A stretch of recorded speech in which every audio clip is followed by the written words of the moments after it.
Logos iniciais. Ministério da Cultura apresenta. Realização Fundo Nacional da Cultura, Ministério da Cultura, Governo Federal, União e Reconstrução. Patrocínio Prate Dona Duzi. Apoio Secretaria da Cultura, Governo Municipal de Toledo. Lavante Filmes. O território da Fazenda Britânia, ele integra a região oeste do Paraná. Vemos um mapa antigo mostrando o que era a Fazenda Britânia. Esse território foi adquirido. Sentado em frente ao Museu Histórico Willy Barth, vemos Anésio José Vito. É um homem de meia idade, de cabelo grisalho, branco com traços indígenas. Madeireira e colonizadora Rio Paraná, mais conhecida por Maripá. Esta empresa se propôs a medição de todo este território em pequenas Vemos um mapa toneladas, antigo vendo como seriam as divisões de terras na época da colonização. Essa estrutura de acesso às estradas, a colonizadora se propôs e ofereceu. Esse foi um critério importante durante a medição das terras.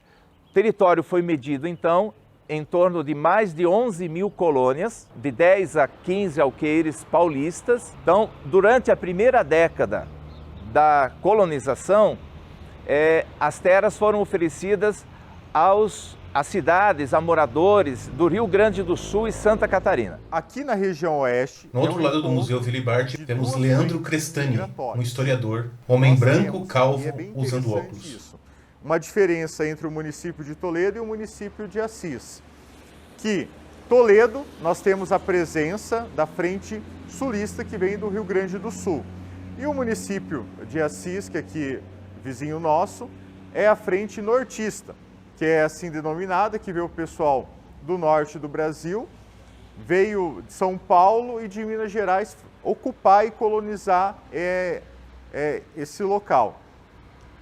Toledo tem uma característica muito peculiar. Aqui nós temos uma grande concentração de imigrantes italianos e mais imigrantes alemães, até pela a característica e como que se deu todo o processo que a Maripá fez a divulgação. Temos vários folhetos de publicidade da época da colonizadora. O que nós não conseguimos verificar durante esse processo de ocupação, aqui em Toledo especificamente, se houve conflitos nesse espaço, mas sabemos da existência de indígenas, e isso há os viajantes que comprovam que tinha presença indígena, a presença dos paraguaios e dos argentinos na obragem. As relações de conflito em relação à posse da terra entre a companhia colonizadora e a população nativa e com esses outros sujeitos que estavam explorando, essa é uma parte que ainda precisa ser pesquisado e desenvolvido, mas não tem documentação ou registro. Mas se você pegar os relatórios de província, os relatos de viajante e as cartografias, você vê toda essa presença da ocupação. Mas a comprovação do conflito, e sim, aqui em Toledo não há, nessa parte da Maripá, mas das outras companhias colonizadoras tem processos criminais, tem várias memórias, principalmente em monografias, dissertações e teses, que retratam esse conflito com os demais sujeitos, tanto com a população nativa, como também entre colonos e poceiros. A única terra que era... Sentado em frente à sua casa, vemos Cestílio Mesomo, um pioneiro de Toledo, senhor de idade, branco, de óculos, usando um chapéu. Era só a Maripá, colonizadora Rio Paraná, que é a Maripá. O resto era tudo da União, governo, o tempo era grilo, era bandidagem, era a base, a maioria da região aqui, Roda, Cascavel, aqui a região de Toledo, aqui também, perto aqui também, existia que era a base do 44, né? Sentado no quintal de sua casa, vemos Omiro Fiorentin, outro pioneiro, homem de idade com farto bigode, óculos e chapéu. De terra não tem dinheiro que aguenta, né? E lá era assim. Então quando a Maripá abriu aqui, imagina você, abriu com 5 mil reais a colônia de terra de 10 arqueiros. O pai comprou 110 arqueiros por 110 mil. Hoje, pelo amor de Deus, Cascavel, quando nós passamos lá, eram umas casinhas assim, aquela estradinha. cavalo encostado assim com a carabina pendurada na... É assim, Cascavel. Se te oferecesse uma quadra em Cascavel de graça, ninguém queria. Deus o livre, né? Porque era tudo embrulhado em banditismo, jagunço. Você vê Cascavel, Terra Roxa, Guaíra, Santa Helena, toda aquela região ali, de São Pedro de Iguaçu para lá, era só rolo e jagunço. Agora, a Fazenda Maripá, que pegava de Bom Princípio a Porto Mendes, era legal. Finado Vilibarto, o cara comprava, recebia a escritura registrada e ninguém invadia. Dentro desse giro aqui, né? Mas fora disso, menino... Novamente, Anésio José Vito... Esse reencontro dessas pessoas para um diálogo, em um momento de sempre revisar a história e ouvir novos pontos de vista, né, sobre o desenvolvimento da nossa região. Que era uma coisa que o pai dizia: acredite, isso aqui vai ser uma... Sentada no jardim de sua casa, vemos Betty Barth, pioneira de Toledo. Uma mulher de idade, porém bem jovial. Cabelos lisos e soltos, usando óculos. Então eu acho que quando eu fui convidada para trabalhar no Museu Histórico, organizar, que nós tínhamos que entrevistar todos os pioneiros que a gente conseguisse. Porque é a voz de cada um que faz a história de Toledo. Eu acho que eles merecem nome de ruas, de logradouros, porque eles foram muito corajosos. Temos a abertura do filme com diversas fotos mostrando diversos pioneiros e suas casas antigas. Uma produção Lavante Filmes. Direção de produção Murilo Geyer. Produção executiva Antônio Martendal. Direção de fotografia Fábio Novelli. Som direto Bruno Mafra e Guto Diniz. Imagens aéreas Peterson Schmidt. Color grading Everton Schmidt. Trilha sonora Eros de la Vega. Direção e edição Vander Colombo. O título do filme Memórias de Toledo. Sei o dia de junho. Jacó Genuíno Tessari, um pioneiro, homem idoso de cabelos grisalhos, fala no quintal de sua casa. Não era que nem hoje, beleza, passa ônibus na frente da casa. Naquele tempo era mato e mais mato. E nós fomos morar em 51, onde que é a PUC hoje. Pioneiro ia... Alcides Casanato, um pioneiro, homem idoso de cabelos grisalhos, fala do jardim de sua casa. Daí então inventaram aqui, a Maripá fez uma república, ali no Chacinho, ali, no quebra-mora ali. E uma pranagem, e uma casa, uma meia água assim, meio de 4 metros, vou mandar um título. Temos uma fotografia do dia 9/8 de 49, na nova sede Sarandi, Colônia Maripá. E ali, morava ali naquela república, e depois ia cortar o São Martinho, lá cortar um pedaço, fazer a sua casinha, daí ia invadir o mato. Viemos de Caçador, Santa Catarina. Temos o casal de pioneiros da família Formigueri passeando em seu jardim. Em 4 dias de viagem, com equipamento para trabalhar com montagem de uma serraria. Valdir Formigueri, um dos pioneiros, um senhor de idade, já grisalho e calvo. Encontramos o quê? Mato, mato, mato, mato. E uns homens desmatando, fazendo a derrubada para o início da colonização do povoado. Então, encontrei aqui 5 casinhas em construção, um pequeno hotelzinho. Foto em preto e branca com apenas algumas casas, uma estrada e um grande terreno nitidamente feito após uma queimada. Aquele pessoal trabalhando, fumaça, mosquito à vontade, né? Que isso era normal. Era um trabalho que não tinha explicação. Como é que poderia ter tanta coisa numa derrubada de mato? Aquilino Luiz Massola, um pioneiro, um senhor de idade com um ralo bigode branco, trajado com trajes gaúchos e tomando chimarrão. Empório, Toledo. E ali era alimento, essas coisas para... Uma foto em preto e branco mostrando uma rua de paralelepípedo, alguns carros antigos e no fundo o Empório Toledo. Ali, então, depois de lá, 48, 49, a Maripá comprou a gleba, tudo aqui. Era uns 4, 5 sócios. Daí eles compraram tudo a gleba aqui, daí começaram a mecanizar elas, tudo, abrir as ruas. A primeira rua que abriram foi a Maripá. E as primeiras casas eram ali onde ali perto das Irmãs. E dali o padre Patuí. Temos uma foto antiga do padre Tinha Patuí. muita gente que vinha ali e eles começaram a voltar. Não, vamos fazer o quê nesse mato aí? Daí o padre Patuí então conversava os caras para não, aqui vai ser bom e tudo. Então os colonos ficavam. Aí então quando a Maripá pegou, abria tudo as estradas para os colonos que mediram tudo as terras, né? Daí abriram a estrada até o Porto Britânia. E daí então eles levavam Vemos uma foto em preto e branco dos antigos caminhões carregados com madeira. dinheiro aqui.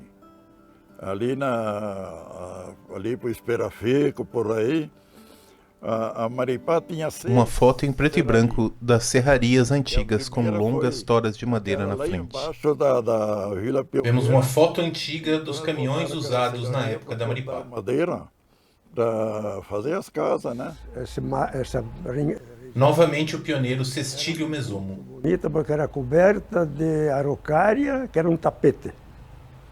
Se voava, nos primeiros anos tinha eu acho que um subsídio Temos uma foto do início do aeroporto com um pequeno avião pousado num terreno de terra batida. ônibus. Eu voava, olhava de cima para baixo, o avião voava abaixo, era um tapete de copa de pinheiro. E pelo baile que aquilo se estrovava uma com a outra também, né? Aí quando eu vi que não tinha pedra, não tinha muro, nada, digo, é por aqui que ficamos, né? Nós entramos O pioneiro matão Cassiano aqui que Thomas, não tinha nada homem de aqui, idade, era assim com um cabelo grisalho, sertão, né, fala em frente coberto à de sua matas. casa. Não tinha aquela Toledo, em 1948, o que tinha em Toledo? Não tinha nada, né? O pioneiro abrir Vercelino a Machado, estrada, né, um pra- senhor de idade com Então, óculos, se reunimos, com a gente lentes não tinha nem estrada escuras, pra chegar cabelo com a grisalho, mudança, né? sentado em frente Daí foi à reunido sua uns casa 7, 8 com uma dos- caminhonete verde estacionada ao Todo seu mundo lado. foi, ajudou a fazer a estrada. E aí no meio disso aí tinha onde você colocou a maior parte, tinha um que ia ficar uns 4 quilômetros para baixo. E daí ele estava sozinho para fazer a estrada, não podia. Daí ele pegou e fez uma canoa, tinha um rio, cortou as madeiras que estavam por cima e acabou de levar a mudança com a canoa até no local dele, né? Então foi muito difícil, né? Na realidade não foi nada fácil, viu? Daí A nós pioneira viemos em Nelda bastante Nubelov turma, assim, Tchelk, com caminhão, uma senhora né? de idade, usando choveu. regata, com cabelos longos Choveu e bastante. grisalhos. Aí não subia os muros que tinha, né? Aí o pessoal que estava na mudança tinha de puxar o caminhão, né? Daí demorou 18 dias para nós vir aqui em Toledo. Aí tinha galinha, tinha porco, tinha vaca, nós trouxemos de lá, né? E tudo. A pioneira Zolaide Ceolato Meiners, uma senhora de idade com cabelos curtos e grisalhos. Zolaide nos mostra uma foto antiga, com ela pequena ainda no colo de sua mãe. Na frente do caminhão que entolava, chovia, era frio. Do Rio Grande até aqui, nós saímos do Rio Grande o dia 7 de abril, de manhã. Chegamos dia 3 de abril, de manhã. Chegamos aqui o dia 7 na entrada do sol, Vila Nova. E lá nós entolemos na viagem, paremos. No rio, não me lembro mais se foi o Iguaçu ou foi outro. Era só a remo, atravessava a balsa com a remo. Tive que subir bastante para o rio acima. E depois o rio era alto, fomos para baixo, quase caímos numa queda lá embaixo com a balsa. Não foi fácil, não. A República lá não tinha telha em cima da casinha, não tinha porta, não tinha janela, não tinha grau para entrar. Foi enrolado um roliço, uma torinha do mato para poder entrar. Então o sogro veio para cá, O pioneiro Lúcio Kaifer, com um uma senhor de idade, lá que trajando estava camisa querendo vender, e chapéu, sentado em frente à sua casa. Ele encostou aqui, né, daí ele requereu 11 colônias, porque tinha 11 filhos, não? um para cada um, né? E daí tinha o que fazer. Lá não tinha mais, tinha muitos lá que estão lá em cima de 2, 3 alqueires, e vai ser o quê, né? Então viemos para cá, né? Para ficar mais tranquilo. Nós entramos ali, né? Fizemos um barraco lá de 4 postes, e daí cobrimos com folha de coqueiro, tinha muito coqueiro, né? Daí cortamos coqueiro e fizemos telhado. E depois cortamos os coqueiros no meio e fechamos as paredes, né? E depois o piso também, era chão batido. Vimos um pouco o pioneiro Adelino Rodrigues Galvão, um senhor de idade, cabelos calvos e óculos com lentes escuras. Também sentado em frente à casa dele. Tu fica, já tá indo. E nós saímos correndo, fiquemos 15 dias na estrada. Cada velocidade ela tinha que parar, carregar e sair aí. Fiquemos 15 dias. Hoje você pega o avião. E daí fizemos uma casinha. Novamente o pioneiro Alcides Casanuto. Levaram o mato, chão batido, não tinha outra coisa. Aí moramos ali uns 6, 7 meses ali, viemos cortar um mato, plantamos um milho, plantamos um feijão para comer, né? E daí depois fizemos uma casinha de madeira. Não tinha banheiro, não tinha nada, se virar no mato. Eu disse, ia tomar banho, cada mês, 2 meses, ia tomar banho. Hoje toma 2 vezes por dia, 3, também não tinha, água fria ainda. Tomava no rio, lá no mato. As mulheres também, olha como. E aonde? Novamente o pioneiro Adelino Rodrigues Galvão. Que aqui no Piquiri não passava ninguém, porque ali o Cruzeiro do Oeste era perigoso, se matava. Ele veio por lá, e acampemos ali, o campo só estava só o chão, não tinha nada. Só jogar futebol. E não tinha água, nós pegava água ali no Luiz, que tinha carpinteiro. Só tinha aquele morador e só o empório lá embaixo. Pouquinha gente em Toledo. Que é difícil.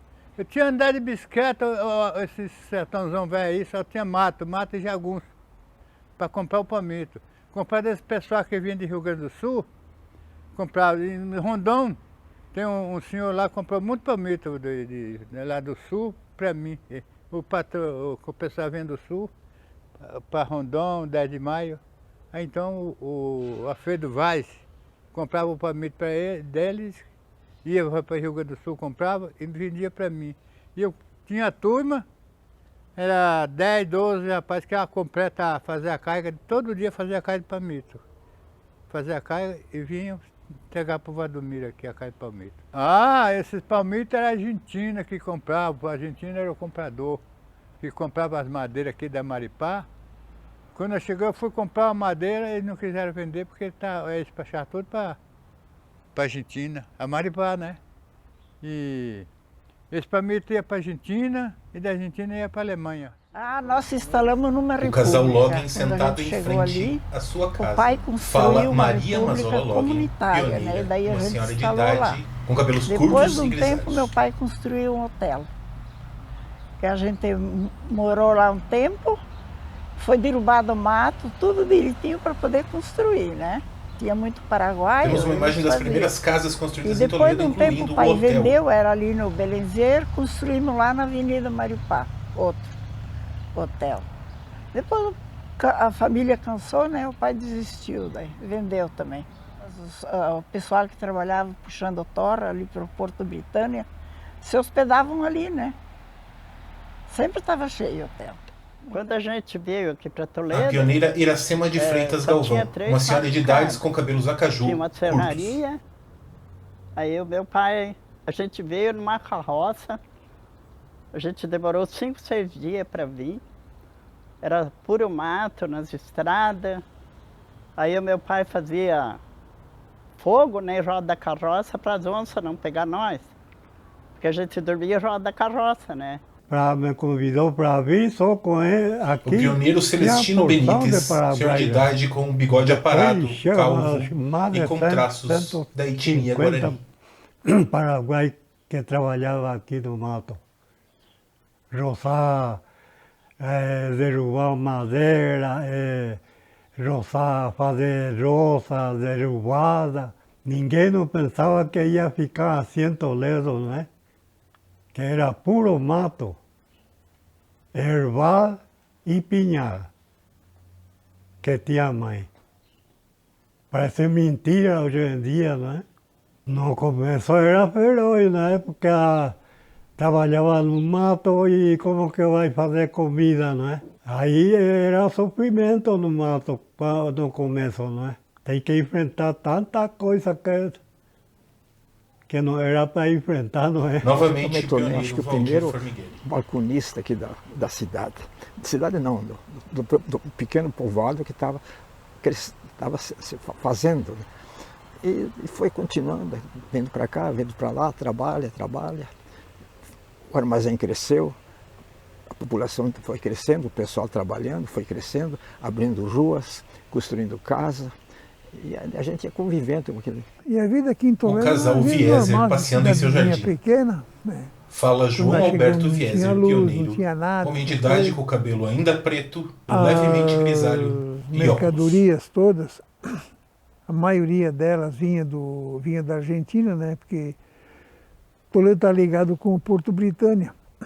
E o pessoal então que levava as madeiras lá para a Argentina, na volta eles traziam farinha, querosene, o sal, as roupas, tecido, essas coisas, traziam tudo aqui, deixavam no Porto Britânia e todo mundo daqui se abastecia por lá, pelo Porto Britânia, sabe?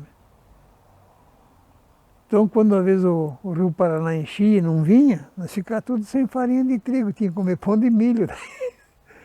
A vida era essa, comer de cidade é assim mesmo, né? Novamente, logo ali, perto do Linda, Parque Hotel, tinha uma tribo de índios Guarani, onde eles chegaram assim, chegou no armazém, chegou assim, vai para Chepá.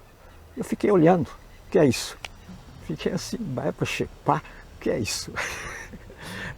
Aí tinha um outro Guarani, quer dizer, perguntou como é que vai. Ah, tá. Aí comecei a entender, tudo bem. E como é que eu vou agradecer? Por entender. Isso em Guarani. Aí eu comecei também a seguir a linguagem deles, né? Tinha muito. A pioneira Neiva Marcante, inclusive uma tinha senhora de idade, olhos azuis, morar branca, na casa do meu pai, com cabelos castanhos. Mas elas eram gente boa. A minha mãe tinha assim, chiqueirão lá, tudo, e eles ajudavam muito, sabe? Ali na Vila Brasil não existia Vila Brasil. A Vila Brasil que eu falo é a pioneira. Depois, quando abriu ali, colocaram o nome de Vila Brasil. Hoje se chama Pioneira, né? Mas era só a Rua Maripá. Ali tinha do rio para lá, tinha muito casebre, sabe? E tinha Paraguai. Quase todos eram bailinhos, sabe? Que fazia aqueles bailinhos de casinhas ali. Fazia nas casas mesmo, aqueles bailinhos, e a briga corria solta. Depois que eles estavam com a cara bem cheia. Aí qualquer coisinha era briga. Tinha muito Paraguai. O pioneiro Vercelino Machado. Eu tenho um amigo em Toledo, ele é falecido hoje, Lotário Bravo. Ele era um dos agrimensores da Maripá, né?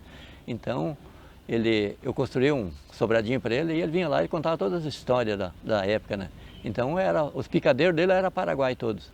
Os que brigavam lá no mato, né? Brigavam na foice lá e se matavam. E ele mesmo pegava, daí se reuniam lá e fazia uma cova, cortavam os taquaruçu e botava por cima e fechava, né? Pessoas, não tinha nem documento na época, era feito até isso aí, ó. Enterrava lá no mato de qualquer jeito. Não, isso era por tudo, onde é que eles achavam trabalho, eles cabelos grisalhos e calvo. E trabalhavam. Eles trabalhavam bem, os paraguaios. Precisava do recurso, então... Os paraguaios eram pessoas de confiança ali, que procuravam fazer as coisas certas. Novamente, o pioneiro Valdir Formigueiro. Que hoje é o lago de Babaibar. Uma foto em preto e branco mostrando o banhado, que mais tarde seria o lago. Banhado, água. E cercado de pinheiros, a árvore, tudo em volta. Esse mesmo chefe da Guarani, tal de Cabreira, me convidou para conhecer lá, ver os pássaros lá, bicho que via lá. Ai, vamos lá. E era para subir lá, todo mato, né? Tinha que subir. fomos lá visitar lá um domingo lá. Chegamos lá, tá aquele passarinho, bicho, voando por cima daquele banhado, massa. Vamos subir aqui nós. Você vai ver, daqui um pouco começa a aparecer os bichos, tomar água, tomar banho. Tá? Então lá apareceu anta, jaguatirica, paca, veado. Precisava ver o que apareceu para tomar banho na água. Tomavam aquele banho, porco do mato, então tinha muito pinheiro, muito pinhão na região ali, era aquele barulhão danado. Eu fiquei admirado, tudo isso aí. Aí também caçar aqui, você pode escolher, dizer. Falava assim, né? Flecha. Não, deixa pra lá, eu vou estar carregando bicho aí, não. E o armazém foi crescendo, foi andando, até que construíram o Empório Toledo Limitado. Era só o Empório e mais era a única casa comercial de Toledo. Ali onde tem a Pernambucana hoje, né? Ali era uma loja por nome de Empório, né? Isso não tinha era só a estrada, buracos de água, né? Buraco cheio de água, né? As carroças de boi. Tinha, na frente ali, eu lembro até hoje, né? Tinha um pé de cinnamon bem grande, né? E tudo que vinha do mato, algum que vinha de cavalo, amarrava os cavalos brigavam ali, né? Bem primitivo. Isso logo para cima da catedral ali, tinha roça de milho. Então, não tenho muita lembrança, porque eu era meio criança na época, né? Mas é isso aí, eu lembro dessas coisas, né? Uns já criaram galinha, tinha galinha para vender ovos e desse jeito, né? Faziam manteiga, vender queijo. Isso era um salva-vida.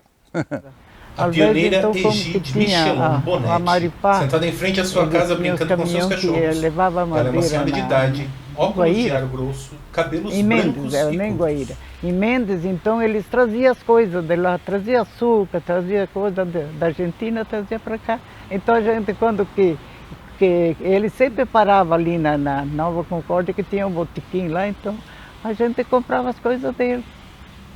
E comprava o que podia comprar. Então, não era abundância de hoje, não. Nos domingos, para passar o tempo e comer umas frutinhas, nós ia no mato. Só que nós tinha que ir sempre com o irmão junto ou com meu pai junto, com o facão, com a espingarda. A imagem de três homens segurando uma grande cobra também tava. em uma imagem em preto e branco. Caçada no meio do mato, não. Era meu divertimento, não. Fazia serva e quando o bicho vinha comendo, eu fazia na árvore assim, um lugar para sentar. Aí eu esperava lá até que o bicho veio lá. Se brigava, né? Porque todo tinha espingarda nas casas, né? Se aparecia uma corrida, as mulheres pegavam a espingarda e ia matar o bicho lá. Então era desse jeito, tem bastante história disso aí, né? Das pessoas, né? Sobrevivência, né? Mais era sobrevivência, né? Matava muita paca, né? Fazia serva, matava paca e veado, né? Esse pardo, anta também, até anta. Uma imagem em preto e branco de um grande número de pessoas armadas com seus cachorros que haviam acabado de caçar uma anta. A maior parte se repartia com esses vizinhos, as carnes, quando matavam um bicho grande, e cada um guardava do jeito dele daí, né? Que era difícil até para isso aí, não tinha geladeira, era tudo salgado e secado, né? Quando nós tinha cachorro de caça, né? Aí eles iam para a roça, iam para o mato, os pardos vinham dentro da casa da nossa, né? Aí nós pegamos um dia um bardo, né? Tinha bastante caça. Tinha cutia, tinha paca, tinha de tudo, né? E fomos se alimentando com aquela carne, né? Até que nós tínhamos os nossos porquinhos para carnear, né? Daí vinha meu compresso, assim, de um mato de Ubaro, que eu derrubei para o meu pai. Daí tinha uma capoeira, assim, nova, né? O mato cresceu de novo. Aí eu vim com pressa para atravessar. Pisei em cima de uma coisa mole assim. Eu pisei uma cobra, pulei lá na frente. Que nada. A cobra estava esticada no carreiro, mordeu na perna ali. E daí, voltar para trás. Vai lá no mato, eu morei no mato. Aí voltei para trás, aí falei com meu pai lá, tinha um agregado lá, tinha 2 rapazotes, uma família lá. Então eu disse pro pai, matei a cobra ainda, passei uma vara, matei, botei nas costas, para levar para o médico para ver que cobra que era. Para dar o remédio, para aplicar o remédio, né? É assim, já acostumou. É a comida assim. O pioneiro Vercelino Machado. O dente de são, ia lá e ele arrancava tudo, né? Então eu mesmo tirei com 16, 17 anos, tirei meus dentes tudo de cima, eu tenho prótese, né? Então eram uns assassinos, não era dentista. Portanto, dava anestesia, ele dava uma gravata no pescoço do cara para pegar o cara, não podia espremer ali que ele não soltava, viu? Era terrível o negócio, viu?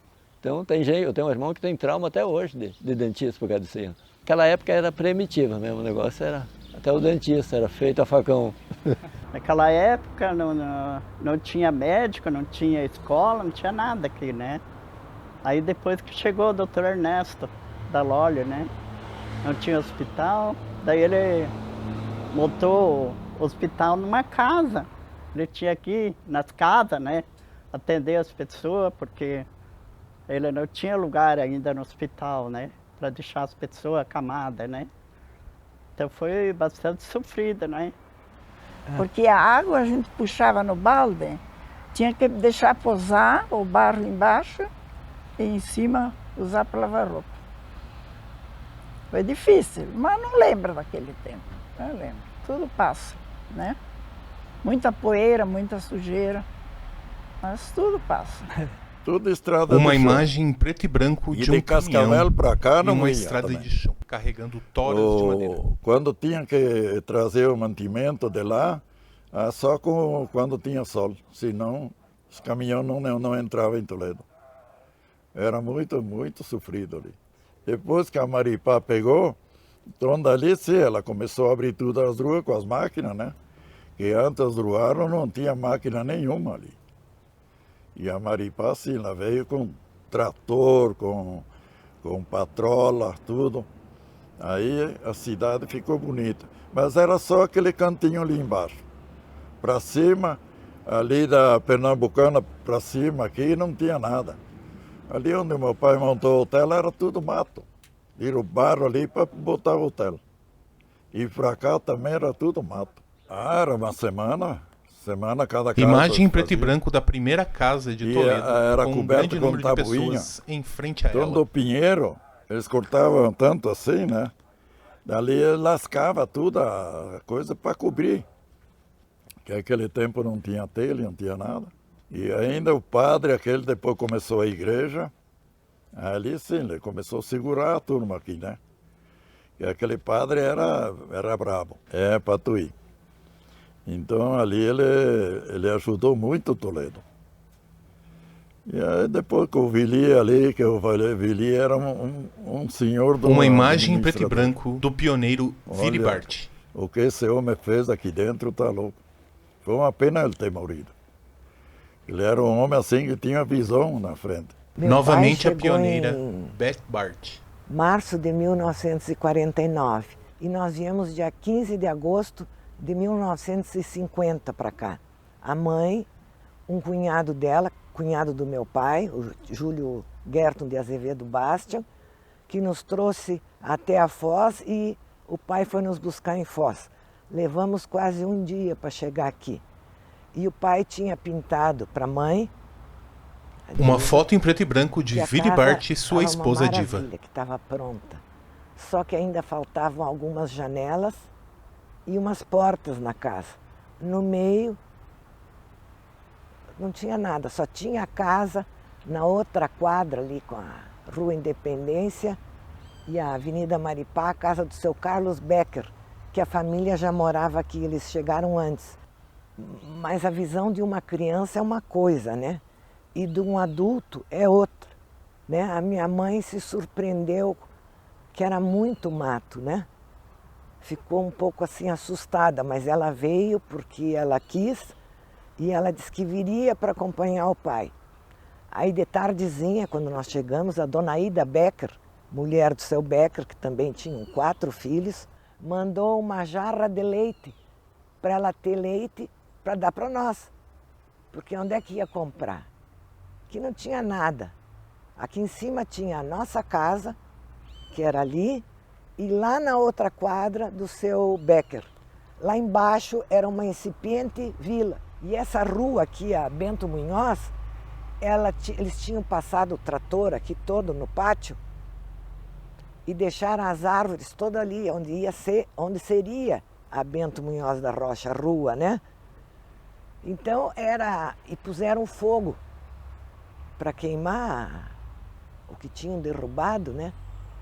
Como as casas aqui no início eram cobertas de tabuinhas, encheram tambores com água e uma caminhonete ficou aqui na frente de casa, caso alguma fagulha fosse no telhado da casa, porque era madeira, né? Poderia queimar tudo.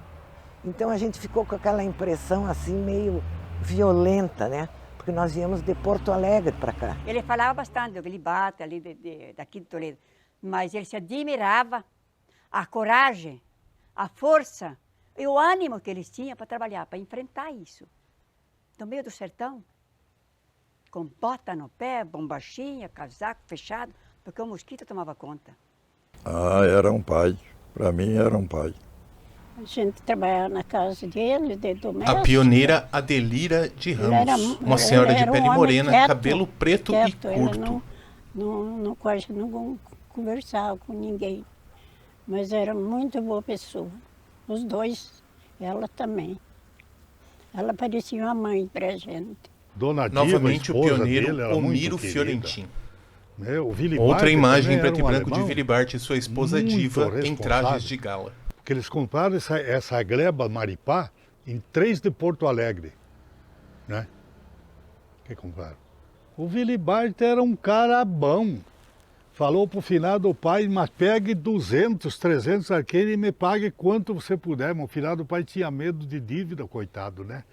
Sabe, aqueles gringos, certo, né? Não, vendeu as terrinhas lá embaixo e pagou 110 e nós ficamos no mato, né?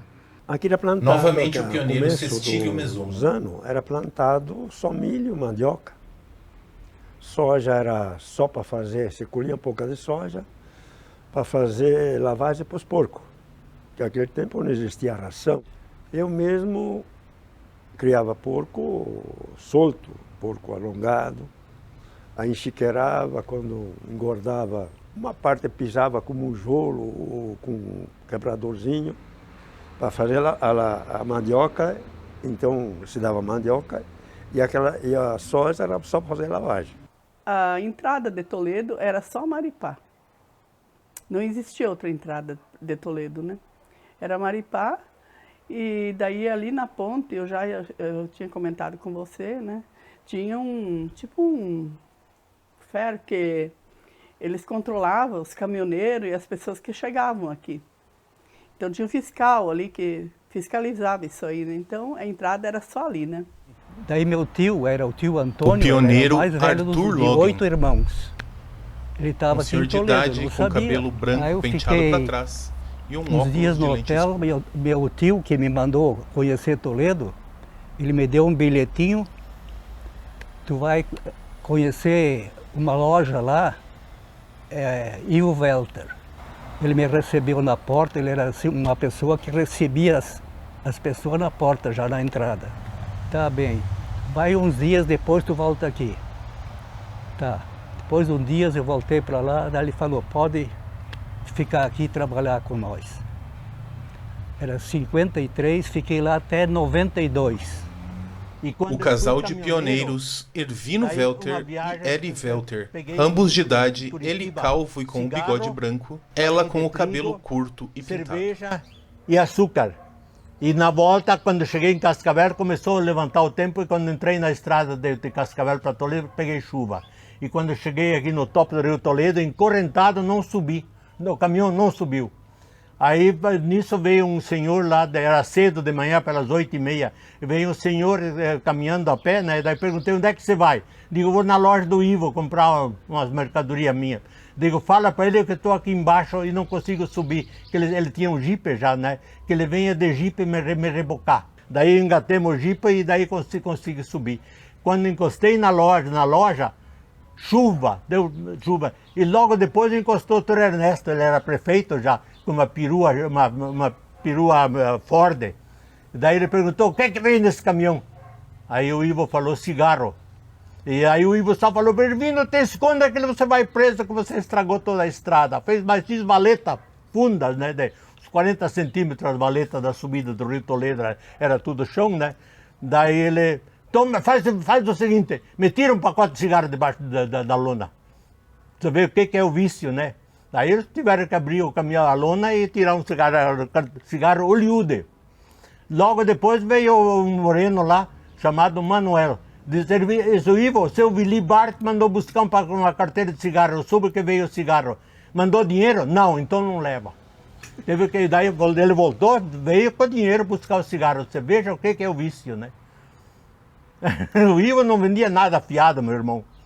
Ele tinha uma placa, fiado só amanhã. É difícil, Novamente o pioneiro Celestino Benites. Melhor para viver, não é? Que não tinha nada de se preocupar. Só trabalhar e comer e assim vai. E hoje em dia não. Hoje em dia nem o salário não chega para a gente viver, não é? Desenvolveu aqui uma agricultura de subsistência, onde os produtores produziam praticamente tudo o que precisavam dentro da sua propriedade, né? E a colonizadora se propôs a adquirir o excedente, né, dessa produção.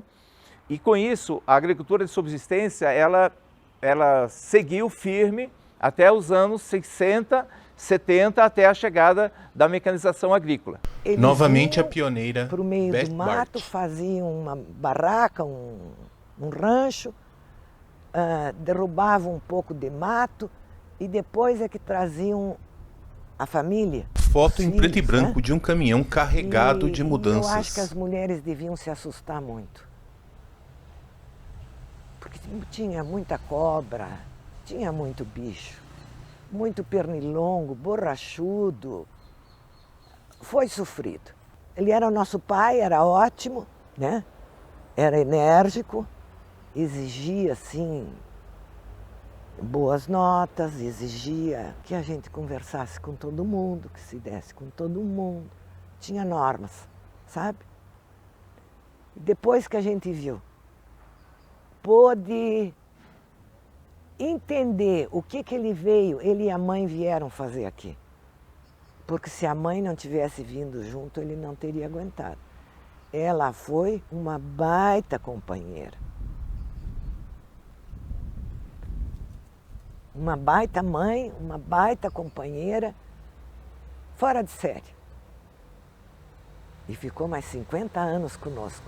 Ela ficou viúva com 45 anos, pense bem, né? E tinha 55, né? Então, foi um baque muito grande para todas nós. Aí a nossa vida virou de perna para o ar. A pioneira Nilza Helena Formigueri, uma senhora de idade, com cabelo curto e extremamente branco. Fui trabalhar na loja Ivo Welter.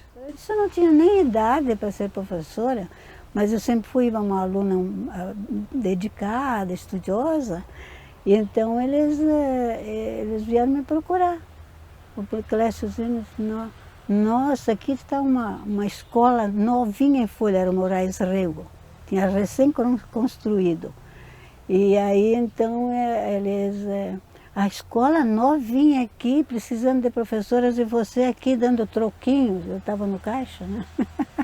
Daí a foto de Nilza vestindo beca de formatura, ainda em preto e branco, com ela ainda bem jovem. Muito trabalho aqui, até Guaíra nós íamos, tempo que o Dr. Wilson colocou 2 professoras no Moraes Rego em meu lugar, porque eu tinha experiência e me conheciam vizinhos e tal.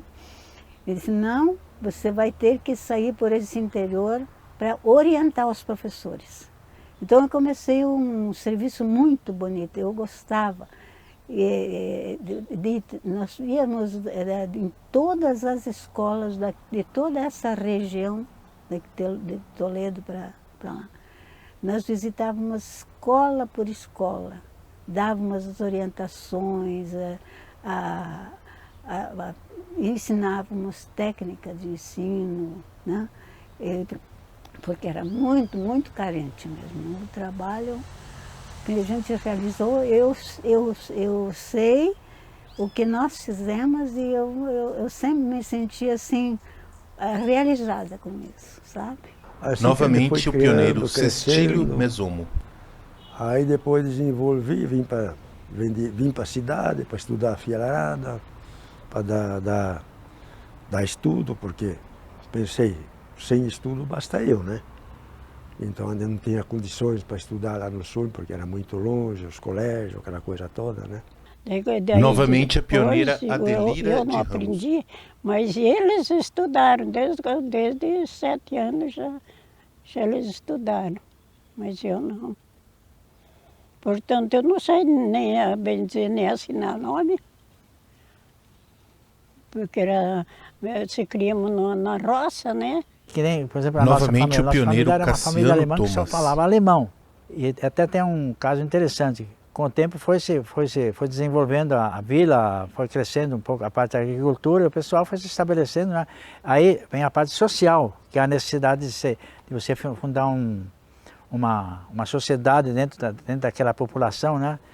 Aí veio a ideia da primeira escola. Então aí tinha italiano, polaco, alemão, mais, né? Só que se notou que se estabeleceu, por exemplo, um quisto, que eu chamo isso hoje de quisto. Só alemão, mais italiano e alemão. A escola, quando ela recebeu o primeiro professor, era alemão. Ele só falava alemão, falava um português muito mal. Então a escola toda girava em torno da língua alemã. Quatro Pontos cresceu mais um pouco, né? Rondon cresceu, Toledo cresceu, aí entrou a fiscalização, em cima da educação. E um dia apareceu um fiscal da prefeitura aqui de Toledo, não sei se já era a prefeitura ou não, mas era um município já estabelecido, mas apareceu um fiscal. Os alunos, nós éramos acho que uns 15 ou 16 alunos. O professor simplesmente virou e falou em alemão, né? Do kommt einer fiscal em alemão, falou assim, né?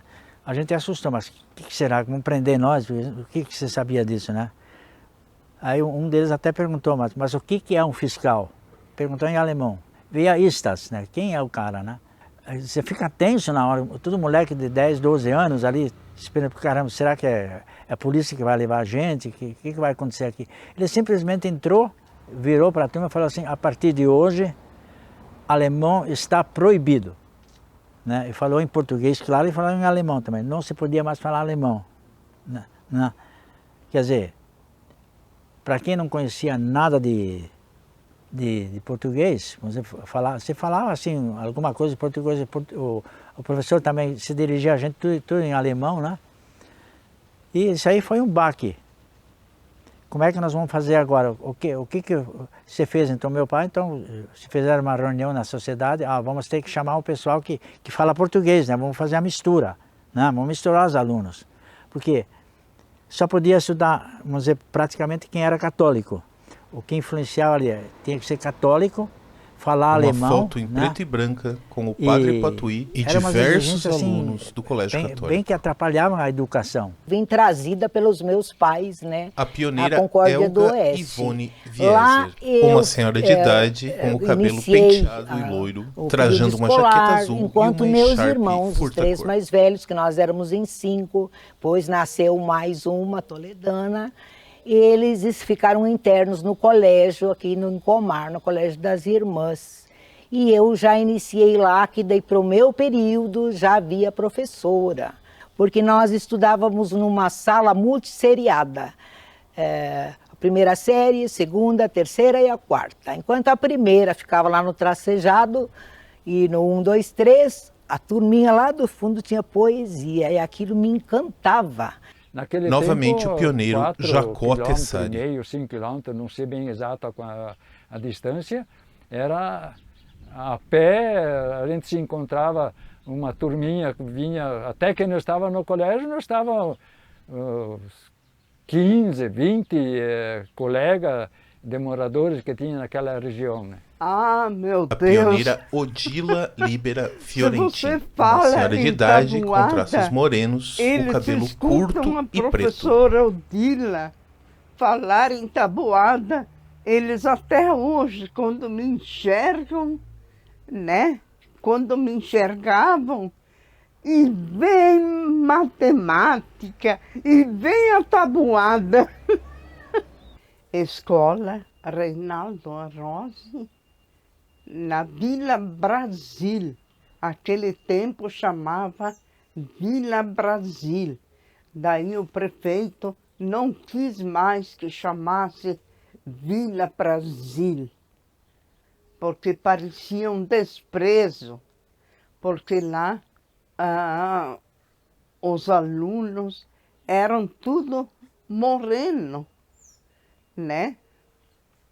Até que não estranharam eu indo lá, que sou preta também, para ir daqui de Novo Sarandi e na linha Petrovski. O meu pai me levava com uma carroça de boi, tempo do Mazarope.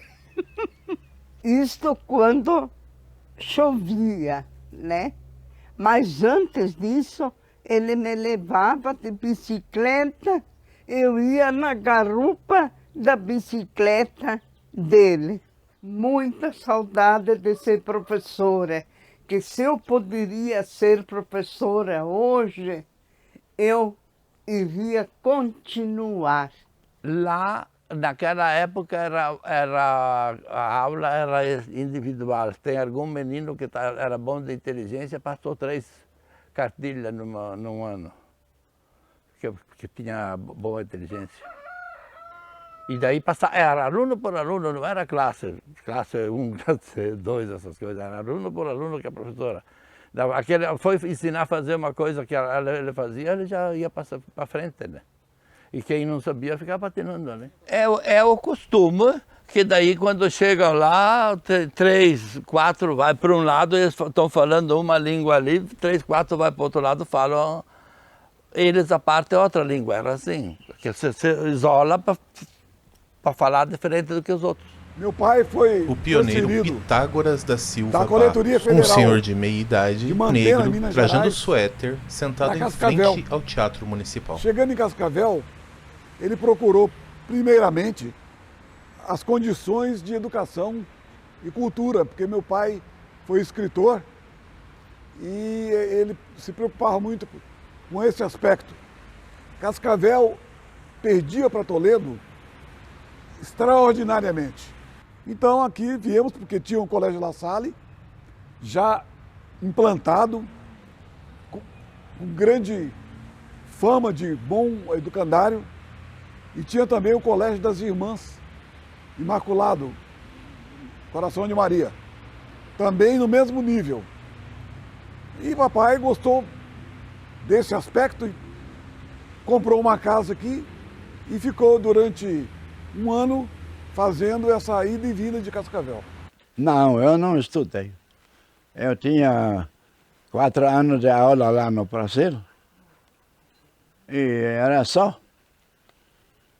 E depois com o meu comércio, que eu comecei a trabalhar, aí a gente aprendeu tudo. Primeiro eu tinha 2 anos em alemão, né? Daí foi proibido, né? E daí foi mais 4 anos em português, né? Daí a conversa ficava boa, né? Aonde a gente escrevia para aprender o ABC, era uma lousa era uma lousa de pedra, né? Onde você imagem a cores de uma lousa antiga de pedra usada nas escolas. Com outro lápis de pedra, né? O professor colocava lá na pedra, você tem que copiar o azinho lá acima dessa lousa, né? E depois por isso que não se tem memória dessas. E às vezes você ia para casa, né? Fazia a lição em casa e por um azar, quando você punha dentro da mala, ela em contato com outro papel, ela apagava, né? Não, o professor não queria saber.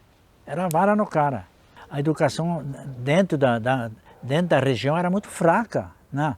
O que você podia buscar? Você não ia buscar um aluno que tinha colégio, que tinha ginásio. O máximo que você conseguia dentro assim da educação do município era talvez um 4º ano, né? Quando o aluno vinha então para o colégio, não, eu tenho até a 2ª no primário. Não dá.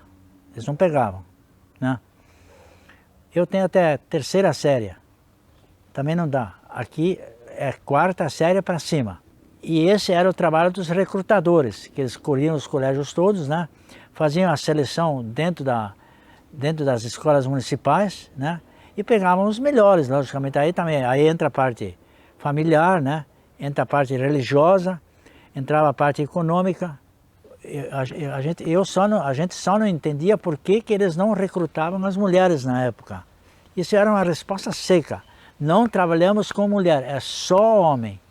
Porque ali o homem era o maioral na colônia, era o maioral para fazer força, era o maioral para fumar. Né? Isso aí era toda assim uma pompa atrás do homem, né?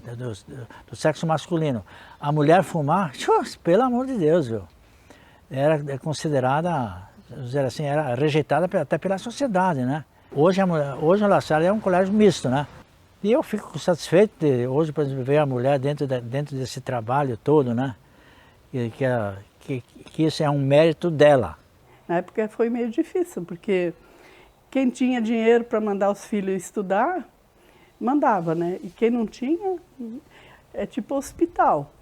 Quem tinha dinheiro para ir para o hospital, e quem não tinha, fazer o quê? Não tinha o que fazer, né? Uns que, se não fosse o Campanholo, teve uns irmãos meus aí que não estaria aí hoje. Porque o meu pai ia lá, olha, eu não tenho dinheiro hoje para...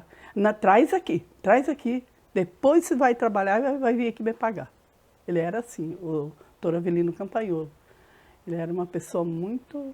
Ele era enérgica, mas é uma pessoa boa de coração. E mais tarde, né, o diretor da empresa, nós precisamos construir aqui uma tipografia. Para mim foi uma dificuldade tremenda, porque nunca tinha visto falar em tipografia, que para mim era um... Mas, com o tempo, né, eu fui achando que, pegando conhecimento, que me tornei empresário da própria tipografia em 1950, eu acabei negociando a impressora, onde que saiu a Sul Gráfica Limitada, editora. Te lembra, Maria, quando a luz era a motor? A motor. Lá embaixo, na Maripá, acho que era, na Maria. Bem, me lembro. Até estava meio dentro da rua, assim, então ela ia só até as 10 horas da noite, no começo. Aí desligava até às 6 horas da manhã novamente, para não gastar muito óleo no motor, né? A primeira festa foi até o Padre Fatui que veio fazer para nós. Mas foi eu uma só. Depois, de vez em quando, a gente fazia sempre todos 2, 3 anos, conforme vinha o povo. Era o único padre que nós tínhamos. Ele que começou o seminário ali da coisa, meu velho ajudou a derrubar mato lá para limpar o costo. Era muito amigo ele era muito bom. Se, por exemplo, ele sabia que uma família precisasse dele, ele saía daqui, ia lá naquela família, dava assistência para a família.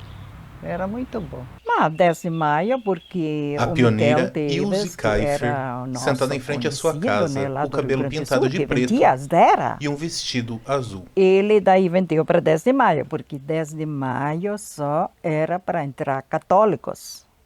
Nem uma família de outra religião. Então, a gente veio aqui e ficou aqui. A igreja naquela época foi construída com muita dificuldade também. Uma imagem a cores da antiga catedral. Aí, como se diz, eu fui um que batalhou bastante, pertencia à diretoria da igreja, com a comissão de finanças, aquela coisa toda. A igreja evangélica lá em cima foi demolida. Sim, aquela foi construída nova. E a outra era só de madeira, depois da católica não fizeram outra. Acontece que sim, caiu o estuque de cima, e daí eles tinham medo que caía em cima dos infiéis. Dos fiéis, dos fiéis. Aí, tempo, o padre rezou missa no lado, no galpão, enquanto eles construíram outra. Mas caiu. Caiu o estuque de cima, o forro, né, de gesso. Mas que sorte que não tinha ninguém lá, Não tinha ninguém dentro, mas podia, né? Mas podia Estava ter. rachado. A destruição da nossa primeira catedral. De outro ângulo, uma imagem a cores da antiga catedral durante uma festa junina. Querem construir, construam, mas em outro local, com tantos terrenos, né? Que Toledo continue aprazível como ele é. E aquilo, engenharia, sei lá, quem condenou, que pediram que não tinha conserto. Uma imagem em preto e branco da recente construção da antiga catedral. O presidente e mais o pessoal da diretoria resolveram derrubar, demolir.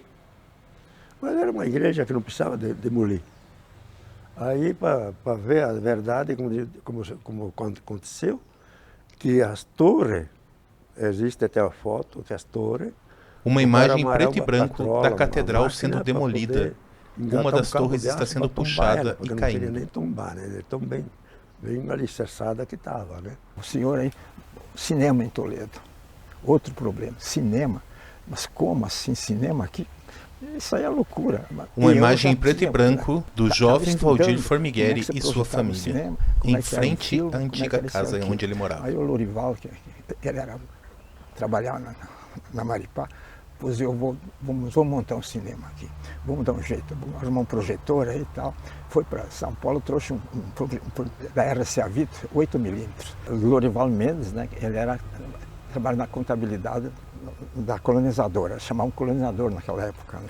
Então aí diz o Lorival, e eu como trabalhava no balcão ali, tá, você entende esse negócio de cinema? Eu já li sobre esse negócio, o Lorival vem com essa máquina, instala aí, mas o Lorival aqui, mas a luz era motor, a lâmpada para projeção, ele trouxe uma lâmpada de 1000 watts, mas aqui, como é que não pôr 1000 watts aqui se o motor o motor não vai aguentar, vai apagar.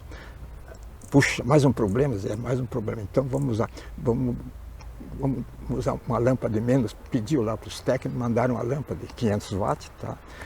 Instalaram a máquina, uma tela de 3 metros por 10, 3 por 10, né? Em cima uma imagem em preto e branco do antigo Café Imperial. Em 1949 funcionou o primeiro cinema em Toledo, que eu acho que era o único na região aqui, 8mm, né? Estava lembrando o nome do filme, Império da Desordem. O pôster pintado à mão do filme O Império da Desordem. Ficou empolgado. Muito cinema, muito. Depois que nós mudamos lá para o outro hotel, aí ficava prático, né? Muito, muito. Todo final de semana a gente ia assistir o filme. Porque aquela vez eles vinham lá uns 15, 20 quilômetros a pé para vir assistir ao filme que vai ter. Uma imagem do pioneiro, ainda jovem, entre vários aparelhos de rádio. O pioneiro José Lúcio Biel, um homem de idade magro, de camisa, cabelo branco, sentado em frente à sua casa. Só tinha essa firma ali. E daí o meu patrão na eletricidade, na oficina lá, era o Otto Clajos. No porão eu estava observando um técnico de 3 passos instalar a estação de rádio, a primeira, que está ali agora, só que trocou de nome, Colmeia. Ele instalou a Rádio Colmeia aqui no Café Imperial, de antigamente, né? Ele se mudou para Cascavel para instalar outra Rádio Colmeia em Cascavel. E depois, quando a Rádio Colmeia aqui foi negociada, eles trocaram de nome. Quando o doutor Campagnolo comprou, ele colocou Rádio Guaçu. E depois outra. Em 1950 saiu a Copa do Mundo, né? Você lembra, né?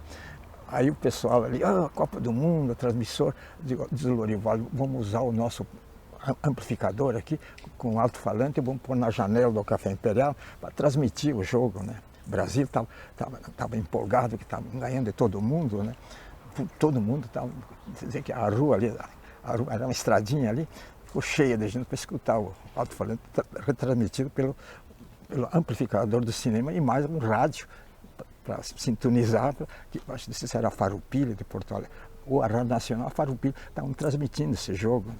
Então, quando todo mundo empolgado, o Brasil campeão, que decepção. Eu e o Valdir Formigueri, tinha algum que... Ele segura alguns carretéis que antigamente eram usados para rolos de filme no cinema. Veio a concorrência, a turma da Maripá. Construíram o Cine Guarani, foi construído o prédio e eles fizeram um cinema bom, um som pouco mais forte, né? Melhor.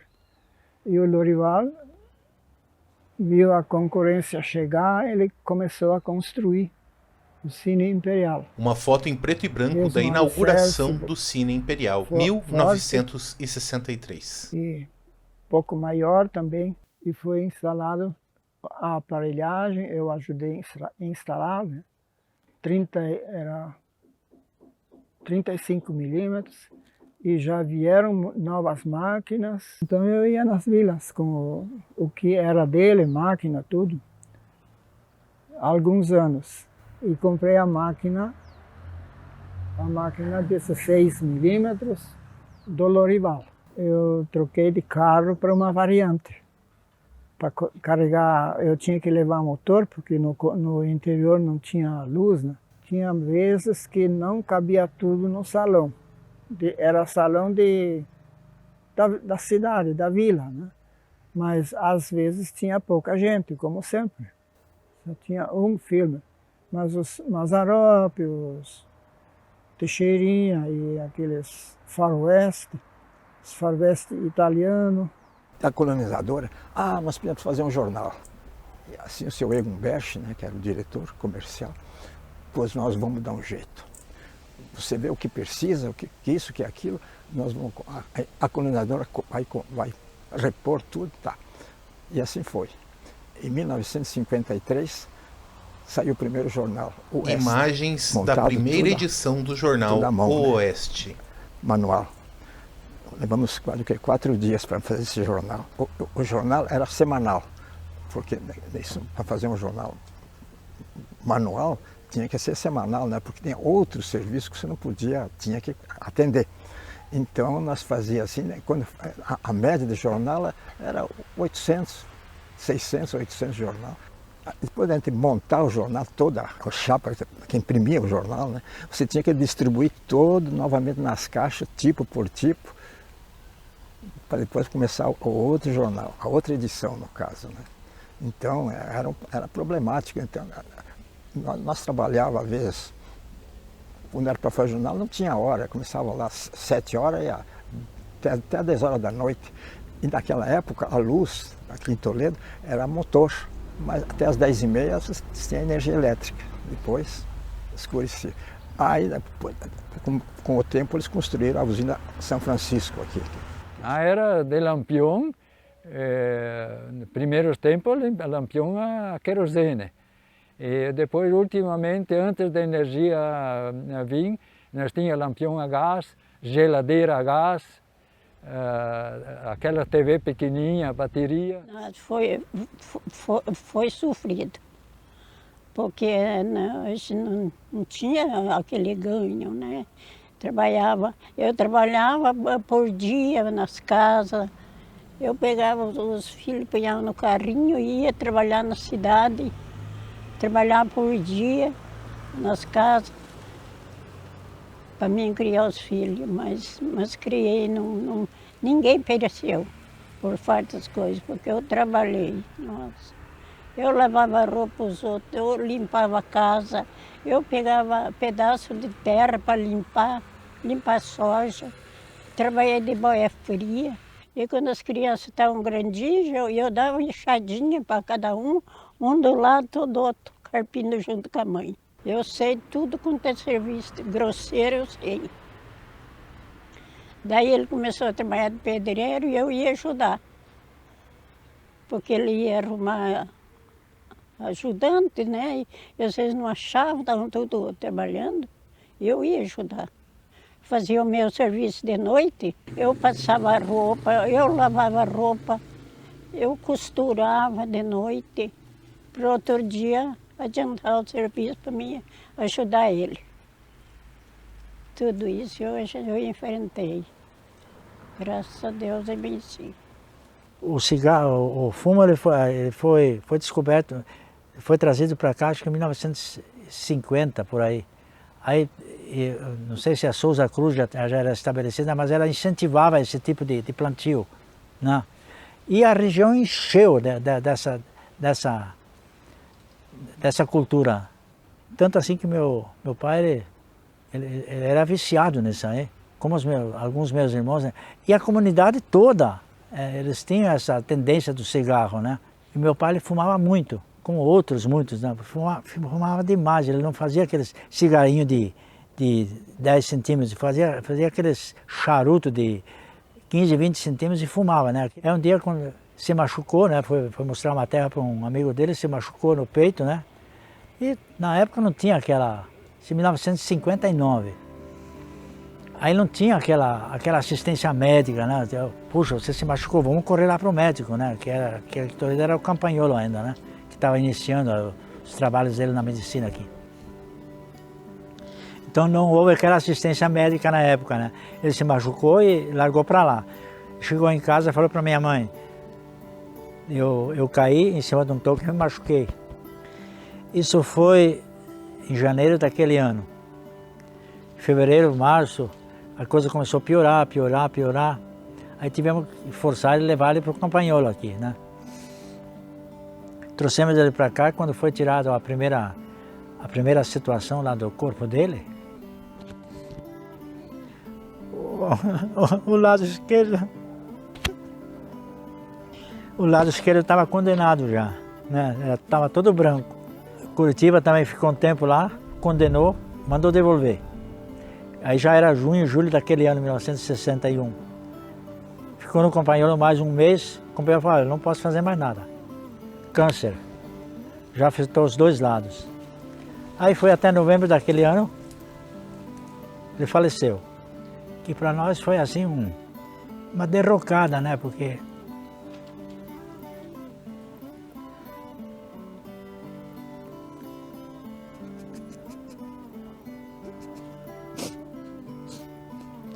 não se dava importância para a mulher em casa.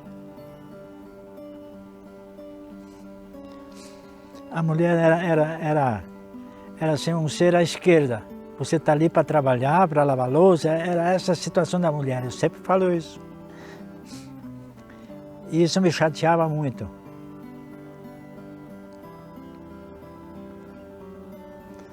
Então minha mãe não tinha, vamos dizer assim, não tinha palavra positiva. Tem que ser assim, eu quero daquele jeito. Não, é assim que tem que ser e acabou. Isso leva uma certa decadência da família, né? Eu sou obrigado, porque isso que aconteceu com a nossa família foi a decadência de não se transmitir a pessoa que precisa do assunto.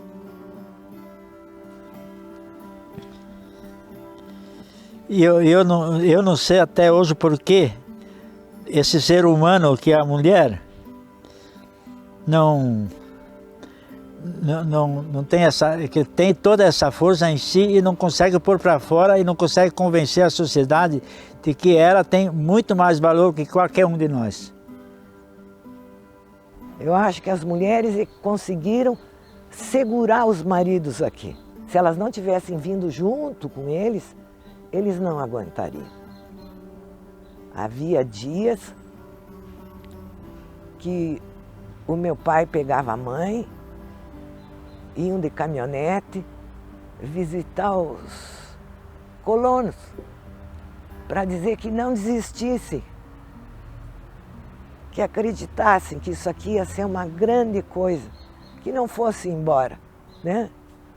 Aí a gente via quando a mãe chegava em casa, que ela estava assim, abafada de ouvir conversas que as mulheres contavam, as dificuldades que enfrentavam, sabe? Uma sequência de imagens em preto e branco de diversas mulheres que foram pioneiras em Toledo.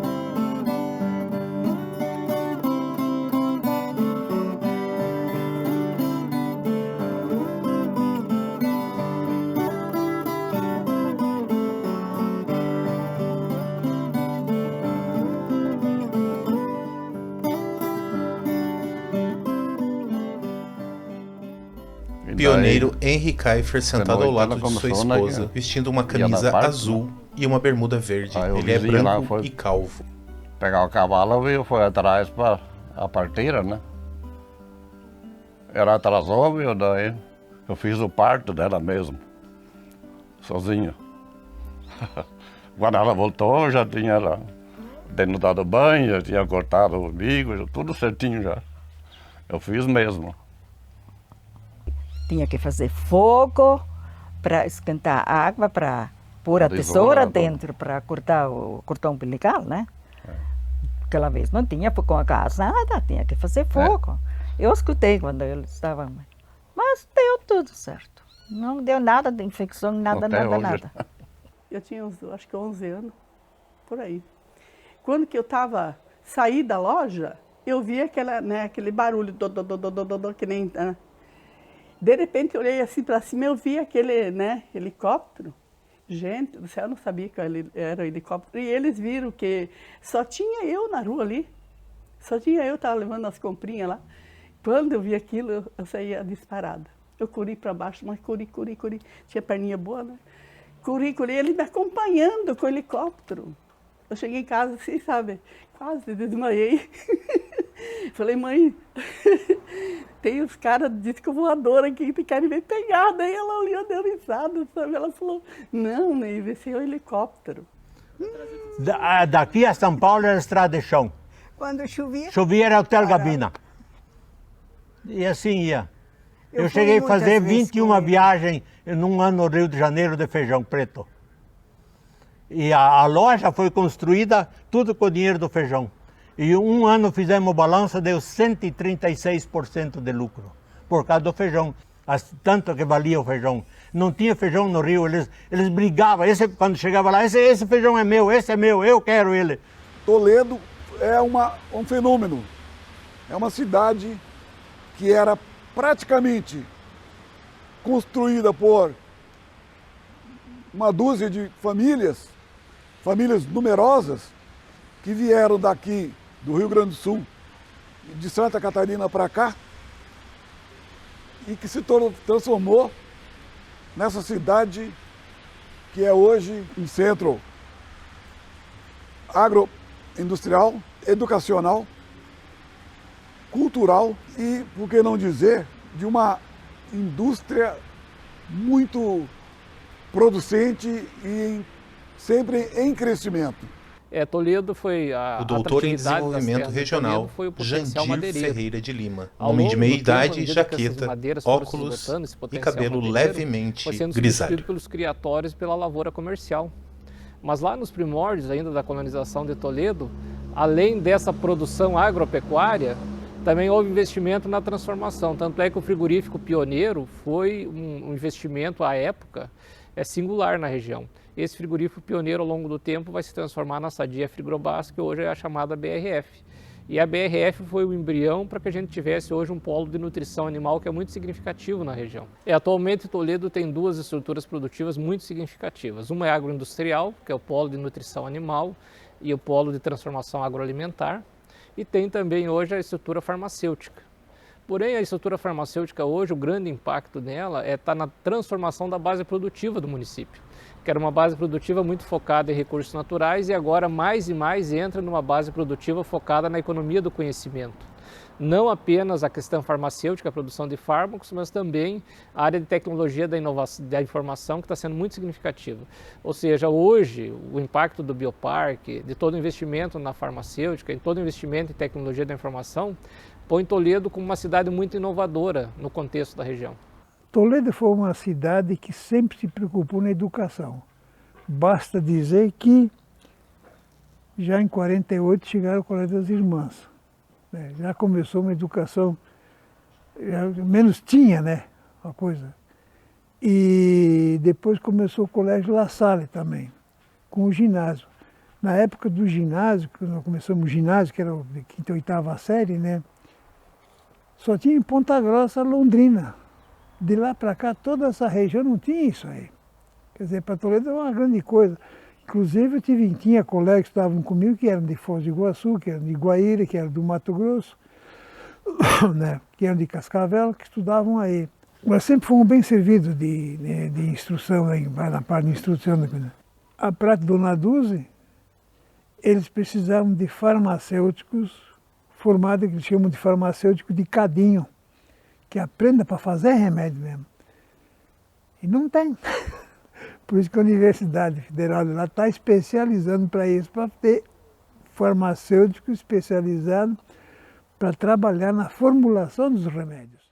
A empresária Carmen Donaduzzi, falando em frente à sua empresa, ela usa um vestido rosa e tem os cabelos castanhos. Qual o propósito? Tem que se ter objetivos na vida. E aí, quando foi para fazer a sucessão, chegou a pergunta: o que nós vamos continuar fazendo? E faz muito tempo, e nós assim, eu e o Luiz, nós tivemos muita dificuldade para estudar. Nós estudamos em universidades públicas e nós tivemos que lutar muito para conseguir estudar, porque a gente não tinha como sobreviver, então a gente trabalhou e a gente trabalhou muito duro. E aí chegou a conversa na nossa casa, entre eu e o Luiz, que de repente nós poderíamos fazer um parque tecnológico, fazendo a sucessão na Prata e Donaduzzi e criando um parque tecnológico. Então eu e o Luiz criamos o parque tecnológico, que é o Bioparque. Imagens feitas digitalmente de como vai ficar o Bioparque. Esse Bioparque tem assim uma essência que veio de, quem sabe, do Canadá, dos Estados Unidos, da Europa, da Alemanha, de muitos países onde a gente visitou parques tecnológicos para ver exatamente o que se faz tudo num parque tecnológico, o que é importante ter ali dentro. Claro que nós sabíamos o que nós queríamos, mas a gente queria fazer muito bem feito. Bom, uma das coisas que o Bioparque precisa ter e que é importante são as escolas, para que a gente consiga elevar o nível sociocultural das pessoas e educativo também. Então, quando fizemos a associação, uma das partes importantes que nós tínhamos que ter dentro do Bioparque foi uma universidade. E ali nós fizemos o Bioparque Edu. A gente construiu um prédio que carinhosamente eu chamo de Chalana, porque ele é ovalado. Também, junto com a UFPR, nós negociamos e ali foi construído um prédio que foi inteiramente doado para a Universidade Federal do Paraná, para que os estudantes de medicina pudessem continuar seus estudos e que a universidade continuasse aqui em Toledo. Isso é uma coisa fantástica. Dentro do Bioparque, a parte da educação, para nós, eu diria que é uma das partes essenciais, porque ali nós estamos educando as pessoas, nós não só olhamos para crianças, as crianças são de todos os níveis. Nós, por exemplo, temos lá dentro o Clube de Ciências, onde as crianças vão lá para brincar com química, com física, com biologia, com robótica, e tem professores que acompanham eles sempre no contraturno. Isso para nós é importante, encantar as pessoas com ciência, porque o mundo precisa ser melhor. Meu pai, Oscar Silva, era um idealista. Ele dava aula de matemática, português e filosofia. Então, a participação dele na formação da cultura de Toledo é até hoje elogiada por todo mundo. Ele era um devorador de livros. Ele tinha a maior biblioteca particular do interior do Paraná. Era aqui em Toledo a biblioteca dele. A biblioteca dele depois foi doada para as escolas e para o Centro Cultural Oscar Silva, que é a biblioteca pública. Papai teve muita amizade com Jorge Amado e outros escritores nordestinos e convidava esse pessoal, vinha todo mundo para cá. Aí que se criou Semana Pedagógica, Semana Cultural, com participação de escritores de renome nacional. Câmara Cascudo, mais gente do mais alto calibre. E esse título de Toledo, capital da cultura, veio justo naquela época, com o primeiro festim e concurso de contos, o conselho atuava, né? O carnaval era de praxe, não podia ter, né, sem ter carnaval de rua.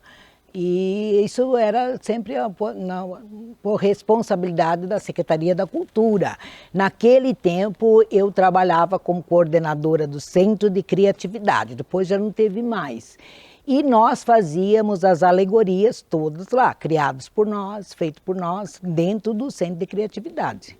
Naquela época a gente começou conjunto musical, tinha o conjunto dos ritmistas. Imagens em preto e branco da guitarra, antiga banda de contrabaixo, João Vieser. musiquinha de iê-iê. É a primeira que começou aqui, de fato. Ele ainda jovem tocando música, guitarra. Sabe? Que antigamente só tinha essas bandinhas mesmo de tocar retetê, que a turma chama. E a gente começou e fez muito sucesso, porque o pessoal já se sentia mais atualizado, mais moderno, nosso conjunto, sabe? Até fotografia era difícil, nem todos tinham fotografia e tiravam, né? Isso aparecia cada 2, 3 anos, aparecia um fotógrafo, né? Então, para tirar foto era difícil esse tipo de coisa na época, né? Bom, além de nordestino, nós éramos negros. Apesar de em outras partes do país nós sermos considerados morenos, aqui era Schwarz, que é negro em alemão, ou Scorsi, que é negro em italiano. E a comunidade aqui, a sociedade, era basicamente de italianos e alemães e polacos, poloneses. Os italianos tinham recurso, os alemães também. Então havia carência de mão de obra. E essa mão de obra foi buscada, foi convidada, então vieram. E vieram também por Boia Fria, e todos se localizavam na chamada Vila Brasil. Por que Vila Brasil? Porque era de brasileiros para eles. Eles consideravam os negros brasileiros. E eles não se consideravam brasileiros. Italiani e Deutsch. Então nós tivemos dificuldade, não só por sermos nordestinos e negros, mas porque viemos morar na região que era exclusiva deles. Nós não fomos para Vila Brasil, para Vila Operária. Nós viemos para o centro e foi difícil, mas acontece que nós tivemos uma coisa em favor. Meu pai era coletor federal, era como um militar, era a época da ditadura militar. Eu cheguei em clubes e ser barrado na porta, porque não podia entrar por ser negro. Mas falavam mesmo, negro não entra aqui. Aí um ou outro que vinha falava assim, esse aí é filho do coletor federal. Ah, é filho do coletor federal? Ah, então pode. Nós dançávamos, era um bicho, né? Uma imagem em preto e branco do casal Galvão dançando. E nós dançava, e dançava mesmo. Não dá. Agora Rondon era meio... Tinha aqueles balinas lá nós íamos, mas lá os alemães para correr. Na Schwarz. As moças começaram a dançar com nós e os rapazes começaram a chorar porque dançavam com os palmeteiros, com aqueles Schwarz. Mas, imagens da comunidade japonesa tocando em tambores típicos japoneses. Foi porque era a visão, né? Terra boa, como fala, produtiva. E hoje, a sociedade Celso Isao Totuzzi, o presidente da SEATO, um homem de meia idade com um uniforme preto e o cabelo levemente grisalho, com traços asiáticos. A gente incorpore isso na sociedade de Toledo. Mas isso é um trabalho que não é uma década, e sim tem que ser uma geração, um século, né? Chegamos aqui em Toledo. O próprio Celso entrevista Yoshiaki Takemori, um pioneiro de traços japoneses, senhor de idade, levemente calvo e com os cabelos grisalhos. Meu pai arrendou terra lá uma chácara do Valdomiro Belotto para plantar verdura. Certo. Aí meu pai plantava verdura, eu com bicicleta tinha que sair para vender na cidade. Morava mais ou menos 4 quilômetros lá. Da cidade, né? Da cidade. Certo. Aí meu pai comprou a chácara em redor aqui, aí era tudo mato. Aí tinha que ajudar ele a derrubar mato, construir casa, tudo. Então tinha pouco tempo também para ficar brincando, sempre está trabalhando, né? Sempre trabalhando. Certo. O Dr. Toral Takada, cofundador do Hospital Bom Jesus, né? E pioneiro de origem japonesa. Um senhor de camisa branca, levemente calvo, com cabelos grisalhos. Da minha origem oriental, da origem japonesa, o que eu guardo até hoje e eu transmito para os meus filhos é a disciplina. A disciplina, a dedicação no estudo, né? o respeito, os orientais eles têm muito respeito pelas pessoas de idade, né? Por causa dessa disciplina que a gente tinha, né? Eu formei na Faculdade de Medicina da Federal do Paraná, em Curitiba, em 1970, e desde 1971 estou radicado aqui em Toledo. Eu sou formado há 52 anos, né? E estou em Toledo praticamente há 51 anos, e a minha vida profissional foi tudo dedicada aqui em Toledo. Eu vejo que tem muitos médicos que já formam e acham que dá plantão é muito sacrificante, ninguém quer dar mais plantão e tal, mas eu com 52 anos continuo dando plantão, dedico tempo integral à minha profissão, apesar de exercer outras funções, né? Tudo que se plantou aqui deu fruto e está sendo colhido, muito bem colhido. A prática de Dona Dulce é consequência do processo desenvolvimentista, não só de Toledo, mas de todo o oeste do Paraná. E ela veio para cá porque aqui ela teve mais condições de desenvolver, por poder contar com mão de obra também especializada das faculdades daqui. Então ela fez um estudo e viu que aqui era o melhor lugar. E hoje ela está devolvendo para Toledo aquilo que ela recebeu. O Bioparque, por exemplo, ele já não é nem de Toledo. Ele já é uma conquista do Paraná, do Brasil. Ali é aquilo que eu disse antes. Você planta e vai colher no futuro. Toledo plantou e está colhendo agora. Estamos em Novamente Toledo a empresária 29 Carmen anos. Dona Dulce. Esse final de ano a gente completa 29 Imagens anos externas de e existência internas aqui. da empresa E eu tenho Prate que Dona dizer que nós Dulce. somos muito felizes em ter escolhido esta cidade para que a nossa empresa prosperasse e que tivesse todo esse envolvimento com a comunidade de Toledo. Isso é uma coisa fantástica. Eu ando muito pelo mundo e, para mim, ir para casa significa voltar para Toledo. Toledo é uma cidade maravilhosa, tem um povo acolhedor, se trabalha muito bem com todas as instâncias de prefeitura, vigilância e tudo isso, e com a comunidade em geral. As pessoas são incentivadas fortemente a estudar e a crescer a nível de patamar, de vida, de ter vida melhor. E eu tenho certeza que muita coisa ainda está por vir. Assim é o nosso envolvimento com Toledo. É algo muito profundo. Isso é algo que se enraizou. Com certeza, né? Porque a evolução da cidade é as indústrias, né? Não tem nem o que dizer que as indústrias traz prejuízo. A indústria traz benefício para a região. O plano diretor ele é formado por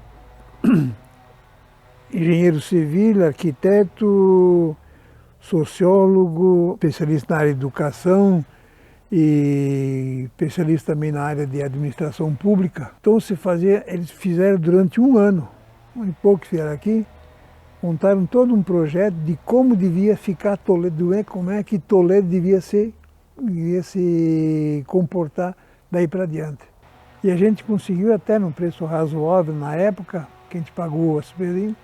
E depois, quando terminou o plano diretor, eu acho que três daquelas pessoas que vieram para cá, continuaram aqui em Toledo para acompanhar esse plano diretor, sabe? Não dá para as pessoas, o cara que fazer um loteamento, fazer do jeito que ele quer, não. Ele tem que fazer daquele jeito que a prefeitura está estipulado no plano diretor. É muito bom. E cada um que veio para cá, não importa se era homem, mulher, moço, moça, fez o seu trabalho, sabe? Toledo é uma somatória de um pouquinho de cada um. Aquilo que ele sabia fazer, ele desenvolvia bem e cada um acrescentou, conforme Toledo foi crescendo, depois passou a município, né? E cada um trazia sua bagagem cultural. Imagens aéreas de Toledo hoje em dia, acrescentava ao sempre. pôr do sol, mostrando vários pontos da cidade. Para melhorar a cidade, né? Eu gosto de Toledo.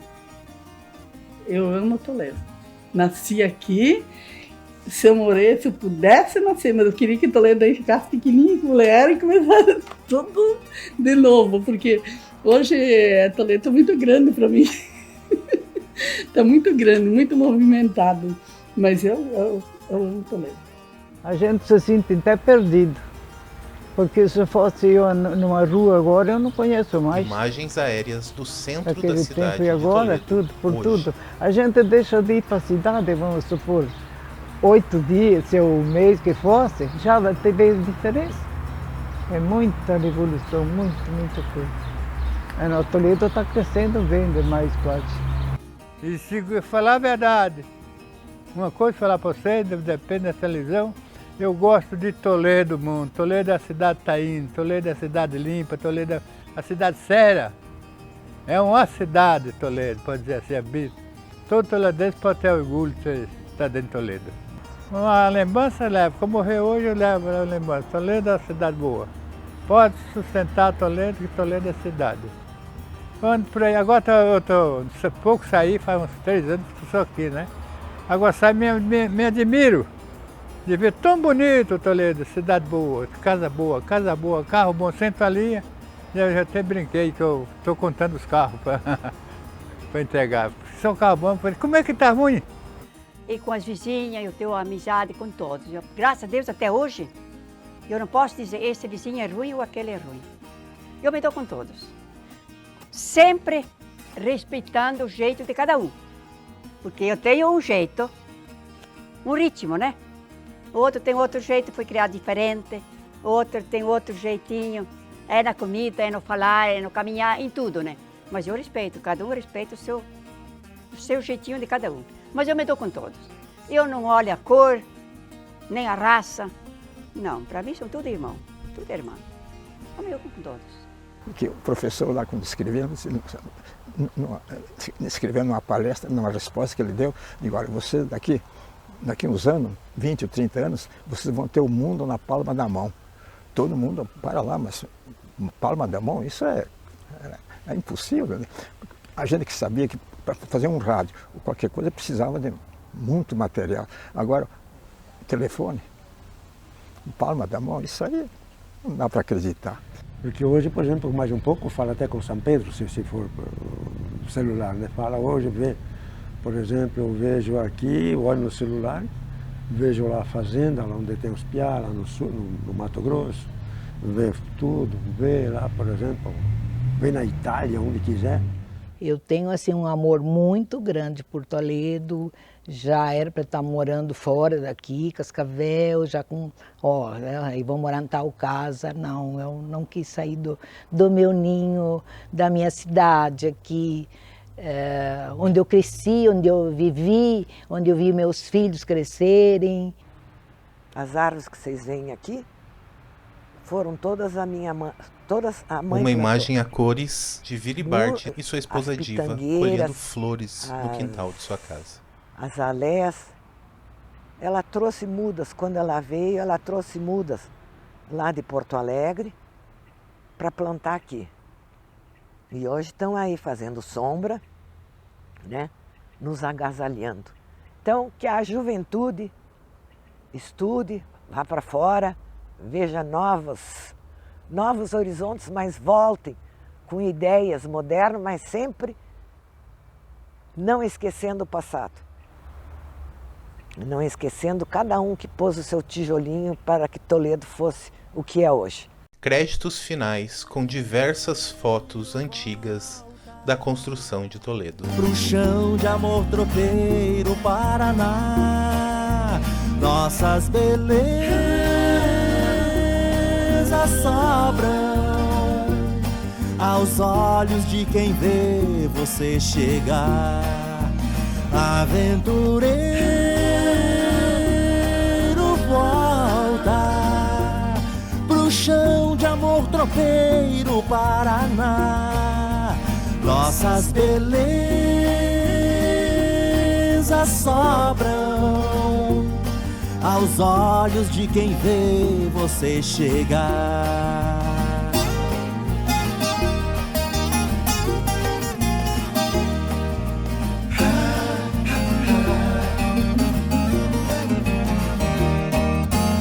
Pra ser bicho do Paraná, é preciso aqui ficar, valorizando este chão, cultivando a plantação. Pra ser bicho do Paraná, é preciso aqui ficar, valorizando este chão, cultivando a plantação. Do milho nasceu o arroz, no tinido algodão, na cor escura do café, fomos rei que nem Pelé. Pra completar a seleção, convidei sem avisar, o soja pra ser campeão de plantio e exportação. Aventureiro, volta pro chão de amor tropeiro, Paraná. Nossas belezas sobram aos olhos de quem vê você chegar. Aventureiro, volta pro chão de amor tropeiro, Paraná. Nossas belezas sobram aos olhos de quem vê você chegar.